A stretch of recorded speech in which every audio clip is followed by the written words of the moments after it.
तो फ्राइडे को हमारे पास मार्वल सिनेमैटिक यूनिवर्स की तरफ से एक नई मूवी को रिलीज किया जाने वाला है जिसका नाम शैंग-ची and the legend of ten rings होने वाली है। तो इस मूवी के बारे में काफी ज्यादा ऑलरेडी बहुत सारे लोगों को बहुत कुछ पता ही है और बहुत ज्यादा इसका हाइप भी जनरेट हो चुका है। और उसके सेकंड टीजर ट्रेलर को देख के हम सब काफी ज्यादा एक्साइटेड थे जब हमने इसके अंदर एबॉमिनेशन को देखा।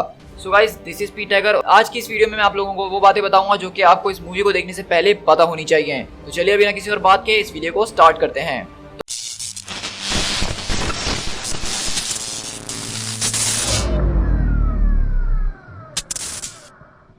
तो अगर हम सबसे पहले शुरुआत करें इसकी, तो हम इसकी कास्ट से बात कर लेते हैं जो कि मुझे इस मूवी की काफी ज्यादा कन्विंसिंग नजर आ रही है। अगर हम अपने मेन सुपर हीरो की बात करें जिसका रोल यहाँ पे सिमू लिऊ जो है प्ले कर रहे हैं, तो दरअसल इसकी कहानी बहुत ज्यादा मजेदार है कि किस तरह से उन्होंने केविन फाइगी को एक ट्यूट के अंदर टैग किया था कि वो शैंग-ची के बारे में उनसे बात करने वाले हैं कि नहीं, और इस तरह ये सारी की सारी कहानी शुरू हो गई। इसके अलावा इसके अंदर हम ओरिजिनल मैंडेरिन को देखने वाले हैं जिसको लेके मैं काफी ज्यादा एक्साइटेड हूँ क्योंकि पिछले 10 सालों के अंदर हमने इसका नाम काफी बार एमसीयू के अंदर सुना है, लेकिन अब फाइनली हम इनको जो है देखने वाले हैं। यहाँ पे इसके अलावा शैंग-ची की जो दोस्त होने वाली है केटी, उनको रोल यहाँ पे एक्वाफीना प्ले करने वाली हैं और ट्रेलर्स वगैरह को तो देख के ऐसा ही लग रहा है कि वो काफी ज्यादा कॉमेडिक रिलीफ देने वाली हैं। इसके बाद अगर हम इसकी स्टोरी की बात करें तो हम शैंग-ची की मूवी के अंदर एक जबरदस्त किस्म की स्टोरी देखने वाले हैं और इस बात को कंफर्म कर दिया गया है कि ये मूवी प्रेजेंट के अंदर होने वाली है। इसका मतलब अवेंजर्स इन्फिनिटी वॉर और एंड गेम के अंदर जो सारे के सारे कांड हम लोग मचा चुके हैं उसके बाद हम देखने वाले हैं कि किस तरह से अब शैंग-ची नाम का नया हीरो हमारे सामने आएगा।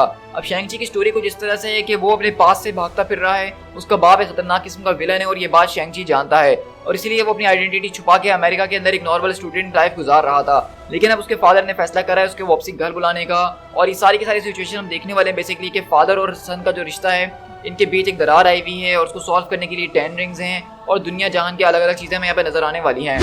इसके अलावा जो सबसे ज्यादा इंटरेस्टिंग पार्ट है वो आयरन मैन कनेक्शन होने वाला है। मतलब अगर आपको याद हो तो 10 रिंग्स का सबसे पहली बार जो जिक्र हमें देखने को मिला था वो आयरन मैन की फर्स्ट मूवी के अंदर मिला था जिससे एमसीयू की शुरुआत हुई थी। और हम देखते हैं कि दरअसल 10 रिंग्स वो ऑर्गेनाइजेशन होती है जिसने टोनी स्टार्क को किडनैप किया था अफगानिस्तान के अंदर और उस गुफा के अंदर कैद करके उससे अपने लिए मिसाइल्स बनवाने चाहे थे।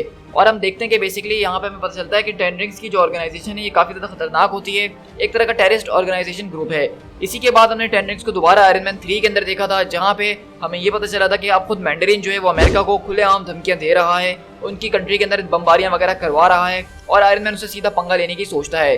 लेकिन उस मूवी के एंड के अंदर हमें डिसअपॉइंटमेंट बहुत ज्यादा हुई थी। उसकी वजह ये थी कि वहां पे जो मैंडेरिन दिखाया गया था वो कोई मैंडेरिन नहीं था बल्कि वो सिर्फ एक्टर था और उस मूवी का जो असली विलन था वो ऑल्ड्रिच किलियन था जिसने मैंडेरिन नाम का एक शख्स तैयार करा था ताकि दुनिया के अंदर दहशत बनाई जा सके। और इस तरह हमने देखा था ट्रेवर स्लेटरी जो होता है वो दरअसल एक तरह का एक्टर होता है जो कि मैंडेरिन का रोल प्ले कर रहा था सिर्फ डराने के लिए। All hello the king. तो ये दरअसल एक मार्वल की तरफ से वन शॉट रिलीज किया गया था वीडियो के जरिए जिसके अंदर हमने देखा था कि ट्रेवर स्लेटरी को जब प्रिजन ले जाया जाता है तो वहां पे कुछ लोग आते हैं और उसको ये बताते हैं बेसिकली कि तुमने जिसका रोल करने की कोशिश करी थी, तुम जिसकी एक्टिंग कर रहे थे वो तुमसे बहुत ज्यादा गुस्सा और वो तुमसे मिलना चाहता है।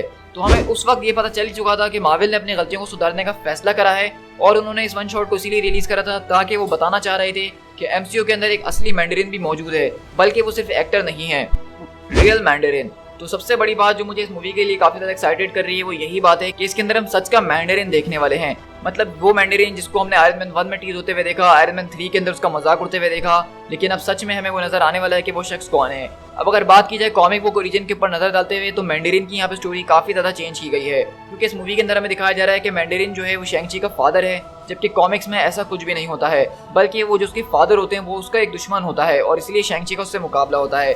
लेकिन यहाँ पे बहुत ज्यादा चेंजेस की गई हैं कॉमिक्स के जरिए, लेकिन अभी मूवी रिलीज नहीं हुई। हो सकता है कि ये सिर्फ हमें उलझाने की कोशिश की जा रही हो और असल कहानी कुछ और ही हो। तो हो सकता है कि मार्वल सिनेमैटिक यूनिवर्स वाले जो हमेशा से हमारा काटते आ रहे हैं वो यहाँ पे भी काटने की कोशिश कर रहे हैं और वाकई में शायद मैंडेरिन उसका फादर ना हो और शायद इसी वजह से हमने ट्रेलर्स के अंदर देखा कि उनके दरमियान एक जबरदस्त किस्म की फाइट चल रही है। तो हो सकता है कि ये एक बहुत ही बड़ा राज हो जिसको यहाँ पे खोला जाने वाला है और शैंग-ची दरअसल किसी और का बेटा होगा जिसको मैंडेरिन ने शायद उसके बचपन में चुरा लिया हो, तो कुछ भी हो सकता है। लेकिन मैं ये जरूर कहना चाहूंगा कि यहाँ पे मैंडेरिन को मैंने जितना भी ट्रेलर्स के अंदर देखा है मैं ये बात गारंटी के साथ कह सकता हूँ कि इस मूवी के अंदर मैंडेरिन का जो रोल प्ले कर रहे हैं एक्टर वो उसके रोल के ऊपर एक छाप लगा के छोड़ देने वाले हैं। और कहीं कहीं ट्रेलर्स के अंदर ऐसे सीन्स थे जहाँ पे मैं शैंग-ची से ज्यादा मैंडेरिन के ऊपर फोकस कर रहा था क्योंकि उन्होंने एक बहुत ही ब्रिलियंट परफॉर्मेंस वहाँ पे दी है। The 10 rings. तो इससे पहले हम लोग सिर्फ 10 रिंग्स को एक नाम समझते थे, एक ऑर्गेनाइजेशन का नाम समझते थे जो उसको रिप्रेजेंट करता था, लेकिन हमें शैंग-ची के ट्रेलर्स के बाद इस बात के बारे में पता चला कि यहाँ पे सच के वो 10 रिंग्स होने वाले हैं जिस तरह कॉमिक्स में हुआ करते थे। अगर खैर कॉमिक्स में बात की जाए तो वो 10 अंगूठियां हुआ करती थी, जिनको मैंडरिन पहनने के बाद अलग अलग पावर्स को हासिल कर लेता था। मतलब इसकी हर एक रिंग के अंदर एक अलग और अनोखी पावर मौजूद होती है, जिस तरह इन्फिनिटी गॉन्टलेट के अलग अलग स्टोन्स के अंदर एक एक पावर मौजूद होती है। लेकिन अगर हम इसके ट्रेलर को देखा तो हमें यहाँ पे ये पता चला कि दरअसल ये 10 रिंग्स तो नहीं बल्कि 10 चूड़ियां होने वाली है। अब बहुत सारे लोगों की थ्योरीज ये भी हैं कि ये रिंग इतने बड़े इसलिए हैं क्योंकि ये एक ड्रैगन की अंगूठियां हैं जो उसकी उंगलियों के हिसाब से बनी हुई हैं, और जब वो ड्रैगन से अंगूठियां ली गई थी तो इसलिए अब वो उनके कड़े बन चुके हैं, चूड़ियां बन चुकी हैं। तो ये काफी इंटरेस्टिंग थ्योरी है और हमने इसके अंदर देखा भी एक ड्रैगन जो हमें नजर आया था। तो हो सकता है कि ये ड्रैगन जो एक एलियन ड्रैगन हो जो कि इस अर्थ के ऊपर आया हो और ये 10 रिंग उसी की टेक्नोलॉजी हो। और हमने अभी रिसेंटली एक टीजर के अंदर ये भी कहते हुए सुना था शैंग-ची की मदर को कि तुम्हारी यूनिवर्स के अंदर जितनी भी चीजें हैं ये 10 रिंग्स उन सबसे ज्यादा स्ट्रॉन्गेस्ट हैं। तो मतलब मैं जॉब छोड़ दूं, मैं भी जॉब छोड़ दूं, मैं भी जॉब छोड़ दूं, मतलब हम सभी अपना अपना काम छोड़ देते हैं जब तुम ही स्ट्रॉन्गेस्ट हो तो क्या कर सकते हैं। अगर हम शैंग-ची के एक्शन सीन्स के ऊपर बात करें तो इसके एक्शन सीन्स को लेके बहुत ही ज्यादा जो हूँ अपनी एक्सपेक्टेशंस को हाई रखी हुई हैं। उसकी पहली बात यह है कि यहाँ पे हमें कंफू दिखने वाला है जो कि इससे पहले हमने शायद एमसीयू के अंदर अभी तक सही तरीके से कभी नहीं देखा। और हम यहाँ पे जो है कंफू के बेसिकली मार्शल आर्ट्स के और भी बहुत ज्यादा अलग अलग जो है फॉर्म्स देखने वाले हैं। इसमें हमें जो फाइट स्टाइल्स होने वाले हैं वो बहुत ज्यादा रियलिस्टिक लगने वाले हैं। और इसके ट्रेलर को देख के आपको अंदाजा हो ही गया होगा कि यहाँ पे चेस सीक्वेंसेस, फाइटिंग जो है, राइवलरीज जो है वो सारी की सारी बहुत ज्यादा नेचुरल फील हो रही हैं। ऐसा लग रहा है कि उसके अंदर कोई सीजीआई का इस्तेमाल नहीं किया गया है। और खास बात यही है कि यहाँ पे हमें जो एक ग्राउंडेड टाइप की फाइट देखने को मिलेगी जो कि एक मार्शल आर्ट के ऊपर होगी, लेकिन उसको जो कोरियोग्राफ किया गया है वो बहुत ही ब्रिलियंट तरीके से किया गया है। और मैं इसकी 10 रिंग्स वाले जो एक्शन सीन्स है ज्यादातर उसको लेके बहुत ज्यादा एक्साइटेड हूँ, यहाँ पे जो ची टाइप की पावर्स को इस्तेमाल किया जा रहा है। तो मुझे लग रहा है कि इसके एक्शन सीन जो है वो बहुत ज़्यादा ज़बरदस्त होने वाले हैं। और इसके जो अर्ली रिव्यूज़ आए हैं उसके अंदर भी इसके एक्शन को लेके बहुत ज़्यादा तारीफें की गई हैं। तो चलिए बात कर लेते हैं इस मूवी के अंदर हमें किस किस के कैमियोस नजर आ सकते हैं। तो सबसे पहली बात तो हम यहाँ पे एबोमिनेशन को देख चुके हैं ऑलरेडी इसके ट्रेलर के अंदर, तो उसका कैमियो हमें गारंटीड दिखने वाला है। इसी के साथ वॉन्ग भी हमें इस ट्रेलर के अंदर दिखने वाला है।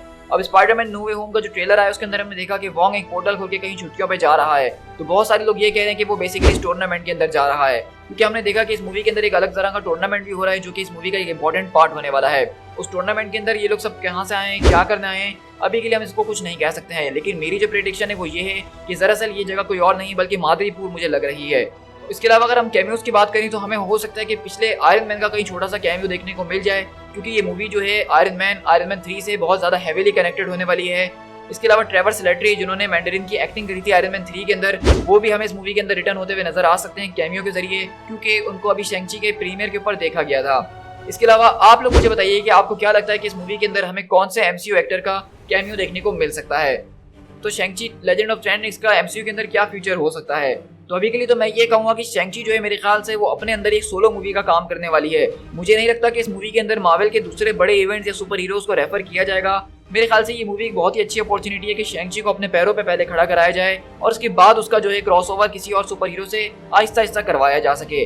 लेकिन मैं ये कहूँगा कि ये मूवी जो है एमसीयू के फ्यूचर के ऊपर इम्पैक्ट तो जरूर डालेगी, क्योंकि यहाँ पे हम 10 रिंग्स को देख रहे हैं और जिसको बताया जा रहा है कि वो इस यूनिवर्स के अंदर सबसे ज्यादा ताकतवर स्ट्रॉन्गेस्ट चीज है।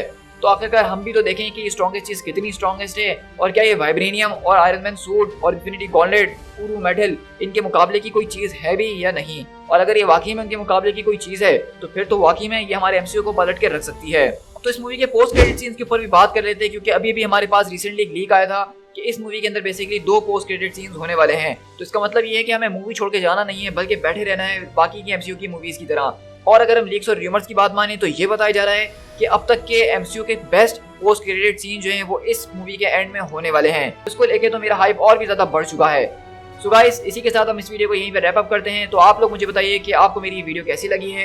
आई होप कि इस वीडियो के जरिए आपको शैंग-ची के हवाले से एक अच्छा खासा रिकैप मिल गया होगा और इस मूवी के लिए आप प्रिपेयर हो ही चुके होंगे, क्योंकि अब इस मूवी को आने में सिर्फ 3 से 4 दिन रह गए। तो मैं चाहता हूँ कि आप इस मूवी को पूरी तरीके से एंजॉय करें और कमेंट करके ये जरूर बताइएगा कि इस मूवी को लेके आप लोगों की क्या एक्सपेक्टेशंस हैं और आप लोग इसके लिए कितने ज्यादा एक्साइटेड हैं। साथ ही साथ अगर आप मेरे चैनल पर फर्स्ट टाइम आ रहे हैं और अगर आपने चैनल को अभी तक सब्सक्राइब नहीं करा है तो इंतजार किस बात का है। अगर आप इस तरह के ऑसम कॉमिक बुक कंटेंट को मेरे चैनल पर एंजॉय करना चाहते हैं तो नीचे जो सब्सक्राइब का बटन है आपको लाल दिख रहा है, उसको दबाओ, मारो, वीडियो जो करना है करो, लेकिन उसको ग्रे बना दो और इस तरह की ऑसम न्यूज और कॉमिक को चैनल पर एंजॉय करते ही रहो। So guys, this is P Tiger. मिलते हैं किसी और कॉमिक बुक सीरीज के साथ। Till then, thank you so much.